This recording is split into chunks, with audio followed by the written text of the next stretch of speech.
Hello दोस्तों, astro shock prediction में आपका स्वागत है। Good morning. Pre market report प्रस्तुत कर रहा हूँ। सुबह के लगभग 7 बज रहे हैं और आज डेट है 2 फरवरी 2026, सोमवार। बजट के आफ्टर बजट का दिन, यानी बजट के बाद का दिन। क्या हो सकता है, टेक्निकल डाटा, न्यूज़ फ्लो, इन सभी के बारे में इस कार्यक्रम में डिस्कस करेंगे। शुरू करने से पहले चैनल के डिस्क्रिप्शन बॉक्स में बिलो द टाइटल डिस्क्लेमर रखा है, उसको कृपया पढ़िए। यानी एज पर डिस्क्लेमर, ये एजुकेशनल प्रोग्राम है। इसके तहत जो भी मैं बोल रहा हूँ, ये मेरी पर्सनल राय है, मेरी खुद की राय है। आपके प्रॉफिट या लॉस, लाभ या हानि के लिए मैं और मेरा चैनल जिम्मेदार नहीं रहेंगे, रिस्पॉन्सिबल नहीं रहेंगे। ये प्लीज़ नोट करके रखिए। मेरा एस्ट्रो स्टॉक प्रेडिक्शन चैनल केवल और केवल सिर्फ और सिर्फ यूट्यूब पे ही अवेलेबल है, बाकी कहीं भी नहीं। ये भी नोट कर लीजिए। और किसी भी इन्वेस्टमेंट या ट्रेडिंग के पहले शेयर मार्केट में आप किसी अच्छे फाइनेंशियल एडवाइजर से कंसल्ट कर सकते हो, एडवाइस ले सकते हो, ताकि आपको लॉस ना हो। चलिए दोस्तों, शुरू करेंगे। शुक्रवार के सत्र में अमेरिकन मार्केट लगभग 200 पॉइंट माइनस में क्लोज हो गए थे। और इस हफ्ते इम्पोर्टेंट जो डाटा आने वाला है अमेरिका में, वो है यूएस जॉब्स डाटा। और जॉब्स डाटा कंफर्म करेगा कि आने वाले फेड मीटिंग में रेट ऑफ इंटरेस्ट फेड घटाएगा या नहीं। एक्चुअली सब लोग मान रहे हैं अभी कि फेड रेट घटाएगा ही घटाएगा। क्यों? क्योंकि ट्रंप का जो इम्पोर्टेंट आदमी है वही अभी फेड का चेयरमैन हो चुका है। पहले क्या था कि फेड का चेयरमैन पावेल और ट्रंप के बीच में जमती नहीं थी। पावेल रेट ऑफ इंटरेस्ट घटाता नहीं था और ट्रंप उसके पीछे हाथ धो के लगा पड़ा था। अभी क्या हो गया, पावेल के जाने के बाद ट्रंप ने अपने खास आदमी को ही बैठाया उधर। और इसी चीज़ को लेके वर्ल्ड में क्या हो गया कि रेट ऑफ इंटरेस्ट अभी घटेगा, डॉलर स्ट्रांग हो जाएगा। और इसके लिए जो गोल्ड और सिल्वर है वो ज़बरदस्त क्रैश हो गए शुक्रवार के सत्र में, आपने देखा रहेगा। आज सुबह अमेरिकन मार्केट में फ्लैटिश चल रहा है। डाउ फ्यूचर 10-15 पॉइंट प्लस में चल रहा है। लेकिन सबसे इम्पोर्टेंट है, एशियन मार्केट में जापान का मार्केट 900 पॉइंट प्लस में चल रहा है। कितना? 900 पॉइंट प्लस में। उनकी उनकी खुद की न्यूज़ है, इसके लिए चल रहा है। ओके, सो 900 पॉइंट तेजी अमेरिकन जापानीज मार्केट में चल रही है। यूरोपियन फ्यूचर भी टोटली फ्लैटिश है। हमारा गिफ्ट निफ्टी लगभग 30 पॉइंट यानी 30 पॉइंट माइनस में दिखा रहा है। यानी हम लोग 30 पॉइंट माइनस में ओपन होने जा रहे हैं। आज सबसे इम्पॉर्टेंट चीज़ जो है वो बताने जा रहा हूँ, वो ध्यान से सुनिए। 0.59 पुट कॉल रेशो है। कितना है पुट कॉल रेशो? 0.59। ये 52 वीक्स लो है दोस्तों। जी हाँ, आपने सही सुना। एक साल पहले इतना था, दिसंबर 2024 में 0.59 पुट कॉल रेशो हो गया था। पिछले साल 24 में बोल रहा हूँ मैं, 2025 में नहीं, 24। एक साल के ऊपर का टाइम हो गया अभी। तो इतना कम पुट कॉल रेशो कभी नहीं था दोस्तों। सो मार्केट टोटली ओवरसोल्ड है, इसमें कोई शक नहीं है। इसका और एक मतलब होता है कि मार्केट में बाउंस बैक होगा। ये भी टेक्निकली इंडिकेट कर रहा है मार्केट। लेकिन अभी मार्केट का स्ट्रक्चर बिगड़ा है, तो मार्केट सेल ऑन राइज होगा। यानी ऊपर जब से जैसे आएगा वैसे वैसे जो लोग अटक गए हैं, ओके, वो लोग अभी निकलने की कोशिश करेंगे और मार्केट से निकलेंगे। क्योंकि आपको पता है कि मार्केट क्यों गिरा है। मार्केट इसलिए गिरा है कि बजट में स्टॉक मार्केट के लिए कुछ भी नहीं था। कुछ भी नहीं था, ठीक है, लेकिन निगेटिव था। क्योंकि एसटीटी यानी टैक्स बढ़ा दिया है फ्यूचर एंड ऑप्शंस ट्रेडिंग के ऊपर गवर्नमेंट ने, और वो भी बहुत ज़्यादा बढ़ा दिया है। और इसी वजह से मार्केट क्रैश हो गया था। लेकिन गवर्नमेंट का कहना है कि टैक्स इसलिए बढ़ा दिया है क्योंकि फ्यूचर एंड ऑप्शंस में लोग हार रहे हैं, अनाप शनाप लोग हार रहे हैं, अनाप शनाप ट्रेडिंग हो रही है, या स्पेकुलेशन कम करने के लिए उन्होंने की है, जिससे कि थोड़ा सा कंट्रोल हो जाए, कम ट्रेडिंग हो जाए फ्यूचर एंड ऑप्शन। उसके बजाय कैश में, स्टॉक में लोग आए। और ये भी अच्छी बात है। मैं हमेशा बोलता हूँ स्टॉक में, कैश में अगर आप ट्रेड करेंगे तो बहुत ही सेफ रहता है। अच्छे ग्रेड के, ए ग्रेड के स्टॉक्स में बोल रहा हूँ मैं, आलतू फालतू ग्रेड के स्टॉक नहीं बोल रहा। फ्यूचर एंड ऑप्शन बहुत रिस्की है दोस्तों। अगर इसको परफेक्टली किया जाए, डिसिप्लिन से किया जाए, इंडिकेटर जो टेक्निकल इंडिकेटर मैं हमेशा बोलता हूँ इस चैनल के ऊपर, उसको किया लिया जाए, उसका स्टडी लिया जाए, कम से कम लॉट में proper stop loss, proper hedging ऐसे किया जाए तो उम्मीद बनती है प्रॉफिट की, वो भी उम्मीद बनती है। बहुत ही रिस्की है और इसी वजह से गवर्नमेंट ने किया, ऐसा गवर्नमेंट का मानना है। लेकिन टैक्स तो बढ़ा दिया ना भाई, और टैक्स बढ़ाने से क्या हो गया कि बहुत सारे लोग नाराज़ हो गए। और सबसे बड़ी अचरज की बात है कि हमको लगा कि कल एफआई ने बहुत बेचा है और डीआई ने जो नीचे से बाउंस बैक आ गया ना मार्केट में, वो डीआई ने बाइंग किया ऐसा हमको लगा था। लेकिन जब डाटाज रिलीज हो गए तभी फॉरेन इन्वेस्टर्स ने सिर्फ 600 करोड़ की सेलिंग की है कल के सत्र में। कितना? सिर्फ 600 करोड़ की सेलिंग की है। और वही डीआई ने लगभग सिर्फ 700 करोड़ की बाइंग की है, 700 करोड़। तो फिर बेचा किसने? एफआई ने सिर्फ 600 करोड़ की सेलिंग कैश में की और 700 करोड़ की सिर्फ बाइंग डीआई ने की। बेचा किसने और बाइंग किसने किया है, यह बहुत बड़ा क्वेश्चन है। तो इसका मतलब एफआई और डीआई ने कैश में बहुत कम ट्रेड किया है, लेकिन किंतु परंतु इंडेक्स फ्यूचर में बहुत बड़ी सेलिंग एफआई ने की है। बहुत बड़ी सेलिंग, बहुत बड़ी सेलिंग इंडेक्स ऑप्शन और इंडेक्स फ्यूचर में बहुत बड़ी सेलिंग फॉरेन इन्वेस्टर्स ने कल की है और इसी वजह से मार्केट टूटा है दोस्तों, बाकी कुछ नहीं।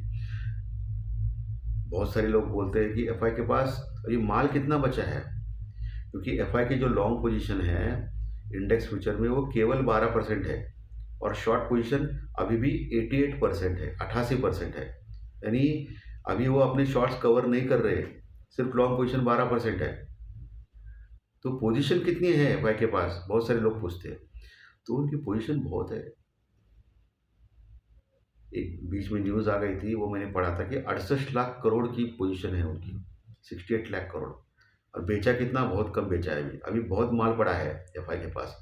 अगर वो बेचना चालू करेंगे, पूरा जीरो होंगे, तो बहुत मार्केट नीचे आ सकता है, वो अलग बात है। लेकिन बाइंग और सेलिंग कैश में बहुत कम हो गई, लेकिन फ्यूचर में ज़्यादा हो गई है। डीआई ने भी फ्यूचर में अच्छी बाइंग की है। सो ये सब चीज़ें जो होती है वो देखना पड़ता है। लॉन्ग पोजीशन, शॉर्ट पोजीशन वो मैटर करती है मार्केट में। मार्केट का सेंटिमेंट पता चलता है, वो सब आपको आना चाहिए, देखना आना चाहिए। ठीक है, पुट कॉल रेशो कम है, इसका मतलब बाउंस बैक 100% मिलेगा ऐसा दिखाई दे रहा है मार्केट में। लेकिन ऊपर सेल ऑन राइज का मार्केट रहेगा, इसमें कोई शक की बात नहीं। जब तक ये 25,000 का लेवल के ऊपर लगातार 2 दिन क्लोज नहीं करता है निफ्टी, तब तक सेल ऑन राइज मार्केट रहेगा, यानी ऊपर के लेवल पे फिर से सेलिंग आ सकती है। यह आज का इंपॉर्टेंट ट्रेडिंग पैटर्न रह सकता है, ये देखिए आप। ठीक है, इसमें कोई शक की बात नहीं। और कल का जो लो है, कल का लो कितना था? 24,600 के नीचे का, 24,600 के नीचे का। यानी मोटा मोटी मान लिया 24,500, 550, ये इंपॉर्टेंट सपोर्ट अभी रहेगा आज के लिए निफ्टी में। वहाँ अच्छी पुट राइडिंग है। उसके नीचे 24,400 भी एक अच्छा सपोर्ट है। 24,400 के नीचे फिर बहुत कमज़ोर हो जाएगा निफ्टी, फिर बहुत बड़ी गिरावट आने की संभावना है आने वाले दिनों में। जब तक ये 24,400, 500 का लेवल इंटैक्ट है निफ्टी में, तब तक एक होप है निफ्टी में। लेकिन ऊपर से अभी सेल ऑन राइज रहेगा मार्केट, क्योंकि बहुत गिरा है मार्केट अभी दोस्तों, टेक्निकली बहुत खराब हो चुका है मार्केट। आज सुबह गोल्ड मुझे दिखाई दे रहा है फिर से 2% डाउन है। अभी एग्जैक्टली प्राइस कितना रिफ्लेक्ट हो रहा है वो समझ में नहीं आ रहा है। कल तो ज्वेलर्स ने 1,60,000 का रेट के ऊपर लोगों को 24 कैरेट का गोल्ड थमा दिया हाथ में, मेरा फ्रेंड बोल रहा था ये। और दिख रहा तो इधर 1,38,000, और आज 2% नीचे हो तो और 1,30,000 हो गया। तो ये समझ में नहीं आता, ये सैटरडे संडे छुट्टी है बोल के कैसा भी लोगों को ये करना है, क्या समझ में नहीं आता इसका क्या रूल्स है, रेगुलेशन है। ये हमेशा ग्राहक के खिलाफ ही रोल होता है, ऐसा लग रहा है मुझे। इसको सेट करना चाहिए, ये तो बहुत बड़ा लॉस है ये इसमें। सो कल के सत्र में इंडिया वीक जो है, ओके, अभी शुक्रवार की क्लोजिंग मैंने अमेरिकन मार्केट में क्यों ली? क्योंकि कल तो संडे था, संडे तो सब मार्केट बंद होते हैं, बराबर है। तो शुक्रवार की क्लोजिंग हम लोगों ने ली, आज की ओपनिंग ली सुबह की डाउ फ्यूचर की, और हमारी गिफ्ट निफ्टी लगभग 30 पॉइंट माइनस में है। एशियन मार्केट में जापानीज मार्केट 800-900 पॉइंट प्लस में है, ये अच्छी बात है। सबसे बड़ी बात, ब्रेंट क्रूड ऑयल जो $70 के आसपास चल रहा था, वो अभी अचानक 3-3.5% गिरा दोस्तों सुबह, और अभी पहुंचा है $67 के पास। और ये हमारे लिए एक अच्छी पॉजिटिव न्यूज़ है आज के लिए, ये बढ़िया न्यूज़ है।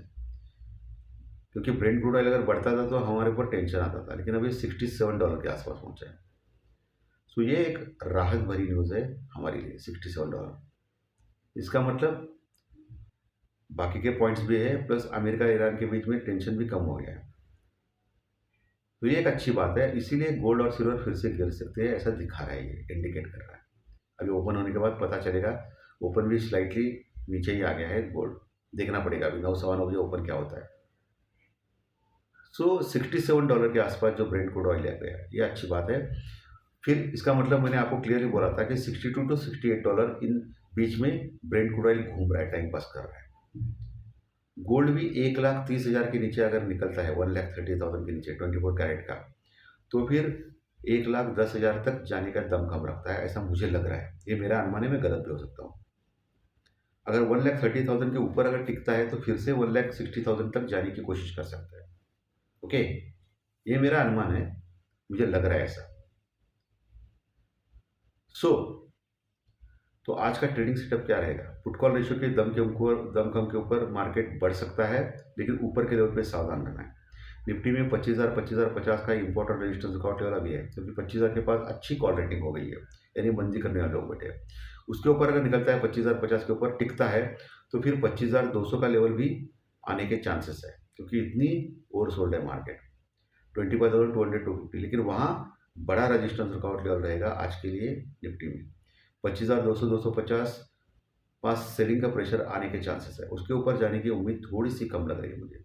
होने के लिए स्टॉक मार्केट में कुछ भी हो सकता है, क्योंकि अभी भी भारत और अमेरिका के बीच में ट्रेड डील की न्यूज़ आनी बाकी है। अगर वो अच्छी आ गई तो मार्केट ऊपर के लेवल पे फट सकता है, मार्केट ऊपर के लेवल पे जा सकता है। और नीचे का जो इंपॉर्टेंट सपोर्ट मैंने ऑलरेडी बोला है 24,500 400, वहाँ से बाउंस बैक हो सकता है निफ्टी। निफ्टी क्लोज हो गया था कल के सत्र में बजट के दिन 24,825 के पास, 24,825 के पास। 24,800 का लेवल तो उसने बचा लिया था, लगभग 500 पॉइंट माइनस में क्लोज हो गया था, 500 पॉइंट माइनस में। और वही बैंक निफ्टी के लेवल्स, बैंक निफ्टी कल के सत्र में बजट के दिन लगभग 1200 पॉइंट 1200 पॉइंट माइनस में क्लोज हो गया था, 58,400 के ऊपर, 58,400 के ऊपर। नीचे 58,000 का लेवल एक स्ट्रॉन्ग सपोर्ट रहेगा बैंक निफ्टी में आज के लिए, और 57,800 जो कल का लो है 57,800 के लगभग आसपास, वो एक स्ट्रॉन्ग सपोर्ट रहेगा आज के लिए बैंक निफ्टी में। उसके नीचे 57,500 57,500 ये एक स्ट्रॉन्ग सपोर्ट रहेगा आज के लिए बैंक निफ्टी में। ऊपर का लेवल जो है अभी वो डायरेक्टली 59,000 का लेवल दिख रहा है मुझे, जहाँ स्ट्रॉन्ग कॉल रेटिंग है 59,000 के आसपास। उसके ऊपर अगर निकलता है बैंक निफ्टी तो फिर से तेजी बैंक निफ्टी में आ सकती है, लेकिन टिकना चाहिए एक आधा घंटा ऊपर। ठीक है, तो लेवल सपोर्ट रेजिस्टेंस मैंने क्लियर कट बोला है। सेक्टर वाइज सभी सेक्टर्स अभी गिर गए थे कल के सत्र में, तो बोल पाना मुश्किल है। बैंकिंग, पीएसयू बैंक सब कुछ गिर गए थे कल के सत्र में। तो हो सकता है आज सभी सेक्टर्स में थोड़ा बहुत बाउंस बैक आएगा स्टार्टिंग में। ये ऊपर सेल ऑन राइज यानी ऊपर के लेवल पे आपको सावधान रहना है, क्योंकि जो अटक गए लोग वो निकलने की कोशिश कर सकते हैं, इसके लिए सेलिंग आ सकती है। ओके, सो आप बहुत ही केयरफुल रहना। सेल ऑन राइज का मार्केट है, मैंने ज्योतिष शास्त्र प्रेडिक्शन में भी क्लियर कट बोला था ये पूरे हफ्ते का मेरे एस्ट्रो स्टॉक स्टार नाम के चैनल पे, जिसका लिंक मैंने इसी वीडियो में डिस्क्रिप्शन बॉक्स में बिलो द टाइटल दिया है। उस लिंक के ऊपर आप क्लिक करेंगे एस्ट्रो स्टॉक स्टार के, तो डायरेक्टली उस चैनल के ऊपर पहुंचेंगे। वो नया चैनल है मेरा, वहाँ मैं पूरा वीकली प्रेडिक्शन डालता हूँ, और बहुत सारे ज्ञानवर्धक वीडियोज़ वहाँ है, जिसमें हेजिंग बीजिंग सब कुछ है, वहाँ आप देख सकते हो। उसको देखने के लिए आप सब्सक्राइब करो, ताकि आपके पास वो हमेशा उसके कार्यक्रम आते रहेंगे। एस्ट्रो स्टॉक स्टार चैनल, उसमें मैंने इस हफ्ते का पूरा दिया था कि सेल ऑन राइज का, और आपने देखा कल क्या हो गया बजट के दिन।